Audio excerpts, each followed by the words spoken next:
Bom dia, meu irmão. A paz do Senhor Jesus seja contigo hoje e sempre.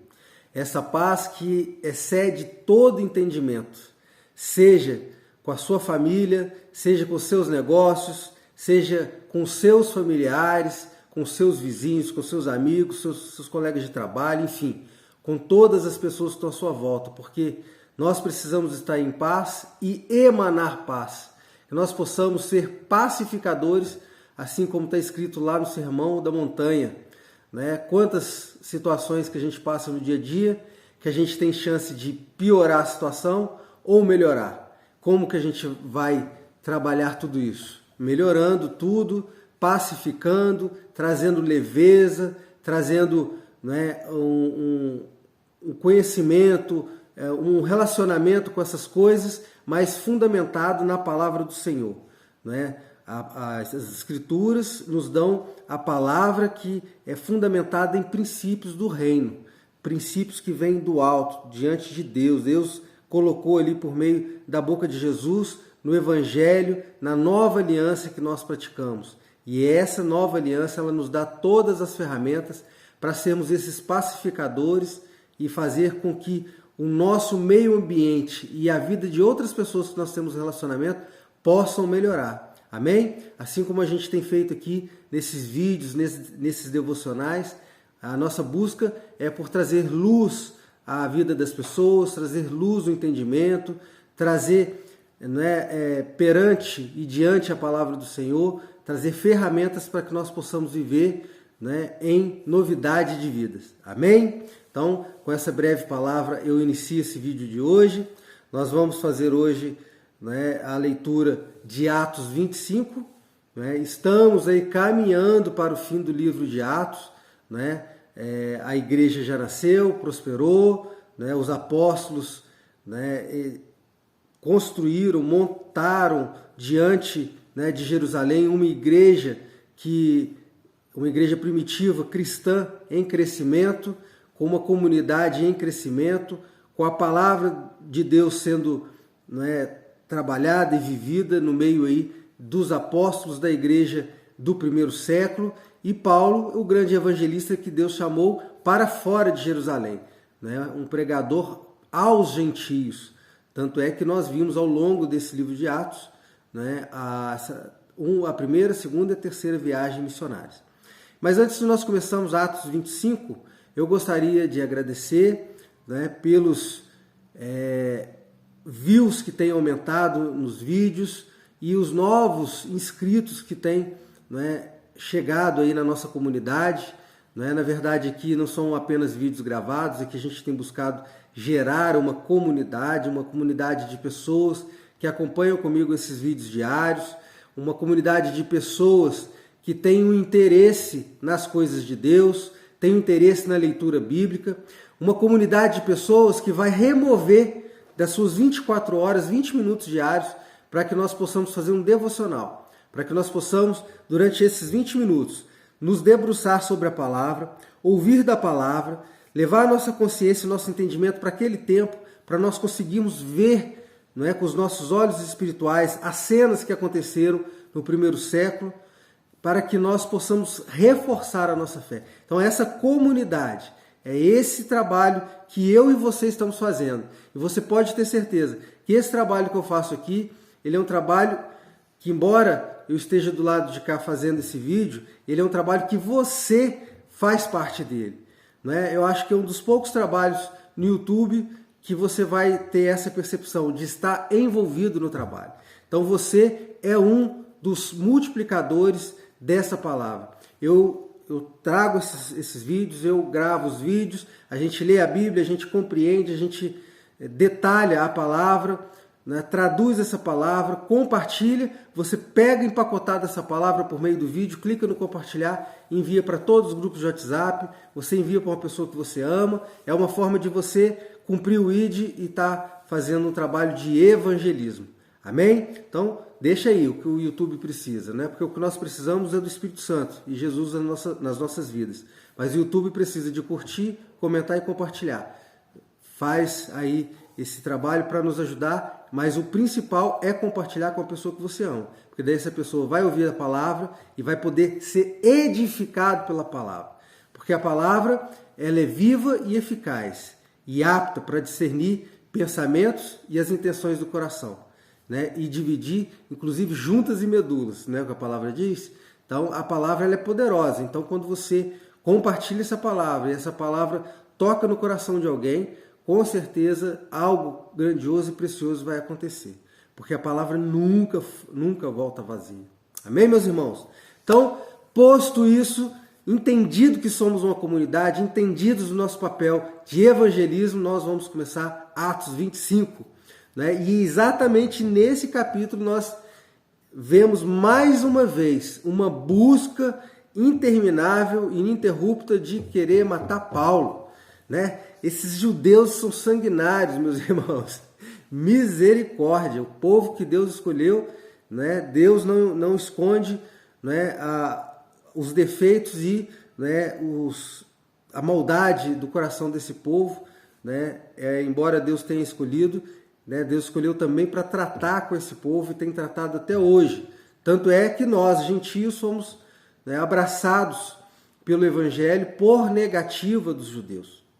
E aí, vamos lá, Paulo está preso em Cesareia, diante de Félix, o governador, e, né, ontem nós vimos que Tértulo, o orador, junto com o sumo sacerdote Ananias, estiveram lá, né, e diante do governador e do tribunal, quiseram, né, condenar Paulo, mas não conseguiram. Né? Félix não achou contra ele nenhuma acusação de morte, que pudesse resultar em morte. Eles se removeram, né, voltaram para Jerusalém. O tempo passou, Félix, o governador de toda a Judéia, foi removido e substituído por Festo. Festo é um novo governador romano que ele vai para Cesareia, né? E ele já recebe de herança esse pepino, né? Porque tem ali um judeu, né, orador, cheio da presença do Senhor, né, que está preso ali injustamente. Ele sabe que não tem nada para poder condenar Paulo, ele toma conhecimento disso, esse novo governador, né? Mas também não pode soltar porque os judeus querem muito matá-lo. E lembrando que os judeus, embora fosse um povo dominado pela Pax Romana, eles tinham a permissão de continuar mantido ali a sua religiosidade e sua certa estrutura política. Né? Então, assim, para que tivesse uma Pax Romana, né, os romanos ainda permitiam que eles tivessem voz. E esses judeus eram muito influentes, esses judeus do templo, né, o conselho, o sinédrio, sumos sacerdotes, saduceus e fariseus, eles eram muito influentes e eles queriam de toda forma matar Paulo porque ele era o libertador por meio do evangelho das pessoas. Ele abria a mente das pessoas e mostrava que a aliança agora era uma nova aliança. Jesus havia, né, rasgado o véu de alto a baixo, dando-se na cruz pelos nossos pecados como Cordeiro Santo. Né? Mas ali os judeus queriam matá-lo de todos os jeitos, toda forma, né? E então eles estiveram em primeiro lugar ali na audiência com Félix, não conseguiram, nem tendo ali um grande orador, conseguiram acusá-lo e convencer Félix. Né? E passado algum tempo ele é substituído por Festo, e Festo agora desce a Jerusalém, como era de costume, porque são as cidades mais importantes. Cesareia era uma cidade portuária, uma cidade, né, com muitas construções romanas, e ali era o local onde estava a sede do governo. Mas desce a Jerusalém, porque Jerusalém, né, era a cidade milenar, a cidade, né, onde todas as coisas aconteciam, onde era, né, havia peregrinação de todo o povo ao templo. Então era uma cidade extremamente importante. E estando ali, Festo é inquirido pelos, né, poderosos ali, os religiosos, contra Paulo, para que pudessem, né, ceifar a sua vida. Né? Ali, então, Festo fala para, né, aquela elite religiosa que ele estaria voltando para Cesareia em poucos dias, que descesse com eles, né, ali os acusadores de Paulo, que ele faria uma nova audiência, e assim aconteceu. Né? Então, vieram ali novos, né, judeus contra Paulo, né, e ali fizeram uma acusação formal em uma audiência diante do governador Festo, né, e Paulo pôde se defender e novamente ele diz que não fez nada nem contra a lei, nem contra os judeus, nem contra o templo, né? E as acusações que os judeus trouxeram, né, faziam menção a questões de ressurreição, né, e a pregação sobre Jesus, o qual chamavam, né, esses romanos falavam assim, que Paulo estava sendo acusado em função de um tal Jesus defunto, né? Eles ainda tratavam dessa forma para garantir que ele estava morto. Só que para os judeus eles creem na ressurreição, né? Então Festo, diante dessas acusações que não via nelas um sentido, né? Lembrando que Paulo já tinha, né, levantado a questão de ser romano, né?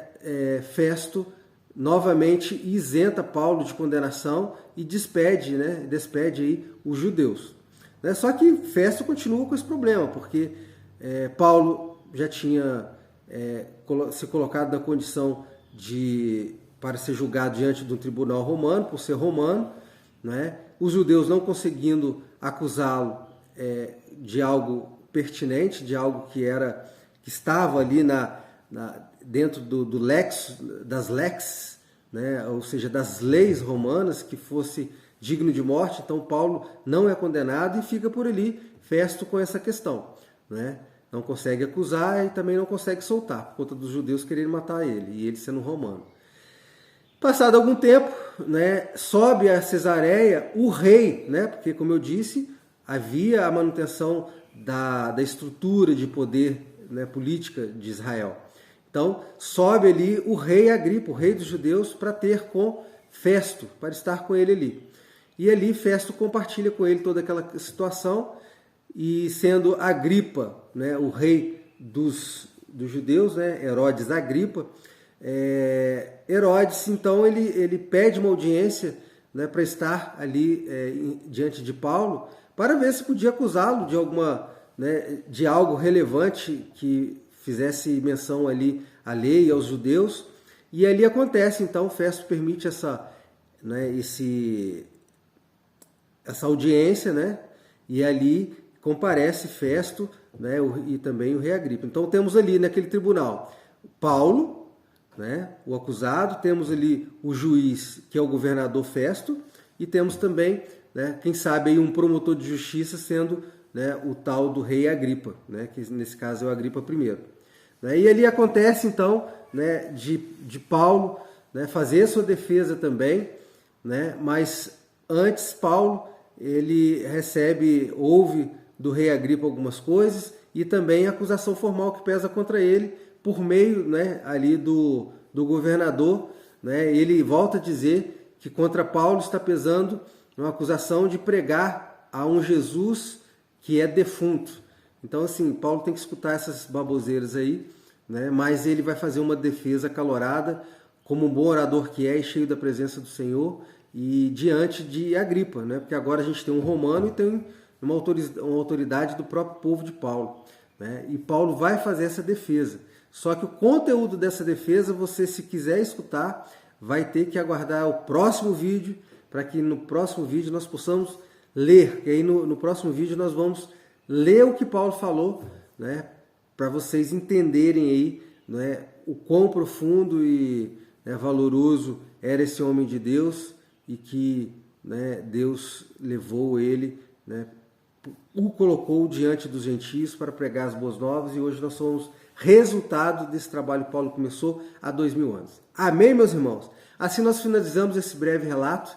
Eu não posso me estender muito, porque o vídeo não fique enorme, né? Esses dois capítulos, o 25 e 26, eles são complementares. Então, hoje nós lemos um capítulo, amanhã a gente complementa ele com a defesa de Paulo diante desse governador romano Festo e diante do rei Agripa I, né? Herodes Agripa I, o rei dos judeus. Amém? Amanhã nós continuamos, e agora nós vamos fazer uma oração para nós finalizarmos o nosso devocional de hoje. Agradeço a você demais de estar aqui comigo. Lembrando de novo que você faz parte dessa corrente, você tem responsabilidades de enviar esse vídeo para 1 milhão de pessoas, ou 2 milhões. Né? Envie para todos os grupos de WhatsApp, que as pessoas enviem para novos grupos e novos grupos e novos grupos, a gente consiga ampliar essa corrente do bem, que nós consigamos ampliar aí esses devocionais e fazer a obra do Senhor, porque a obra dele é reconciliar comigo e contigo por meio do seu Filho Jesus, e assim nós termos vida e termos vida em abundância, né? Não sermos condenados à morte, ao fogo eterno. Uma outra coisa importante, meus irmãos, que eu quero dizer, que embora nós estejamos aqui, né, num devocional, uma leitura bíblica, né, nós estamos aí num livro histórico, né? Atos é um livro histórico. Então, por enquanto, a gente tem, não é, uma leitura, não é, de um ambiente onde a igreja foi, né, foi preparada e foi edificada. Né? Mas vão ter alguns momentos que no caminhar aí das leituras eu vou conseguir trazer um conhecimento um pouco mais difuso, né, da palavra do Senhor, né, porque existem, né, muitos textos lindos que estão aqui no Novo Testamento, muitas palavras de edificação que nós vamos estar colocando, né, estamos aí traduzindo, então às vezes fica um pouco maçante porque é um livro histórico, tem um conteúdo denso e não dá muito para a gente poder cuidar de questões da alma e do espírito, porque a gente precisa primeiro preparar o alicerce, preparar os fundamentos para que a gente, fundamentados neste conhecimento, possamos entender o que se trata, porque lendo aqui a gente está entendendo como que a igreja foi edificada, como tudo começou.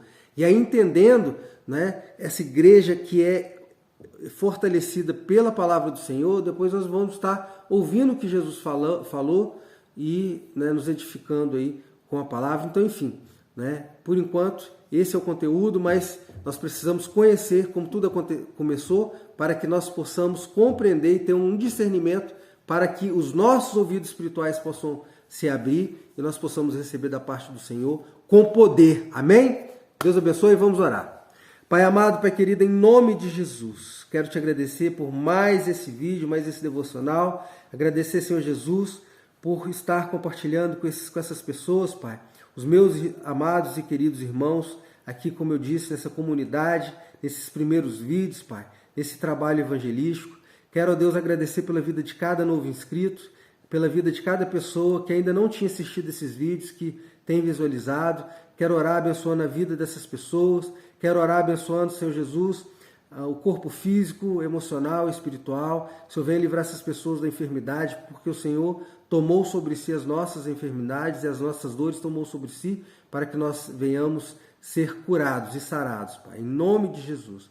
Quero orar pelo trabalho, quero orar, Senhor Jesus, pela família, quero orar, Senhor Jesus, pela libertação de crenças erradas, pela libertação, Senhor Jesus, de entendimento, ó Deus, errado, por depressão, por estar com a cabeça confusa, Pai. Ó Deus, oro para que essas pessoas possam se convencer da necessidade de cuidar do sono, de dormir mais, de tomar mais água, de se alimentar com alimentos mais saudáveis, rejeitar processados, rejeitar, Senhor Jesus, alimentos ali gordurosos que não são, ó Deus, para construir uma saúde perfeita. Oro, Senhor Jesus, abençoando a vida dessas pessoas, pedindo perdão pelos meus pecados e também para que essas pessoas possam também pedir perdão pelos pecados delas, Pai, para que nós possamos estar limpos e imaculados diante do Senhor. Em nome de Jesus eu te peço e já te agradeço, abençoando esse dia, abençoando meu trabalho, minha família, meus familiares e abençoando também de todas essas pessoas que acompanham aqui comigo. Um dia abençoado, Pai, é o que nós pedimos, e muita alegria e paz. Em nome de Jesus Cristo, nós pedimos e já te agradecemos. Amém. Meus irmãos, Deus abençoe seu dia, que você possa estar diante do Senhor e possa ter um dia de muita paz e possa começar a trabalhar aí removendo aquilo que não procede de Deus e ter uma vida de alegria e abundante. Amém? Deus te abençoe. Até o próximo vídeo.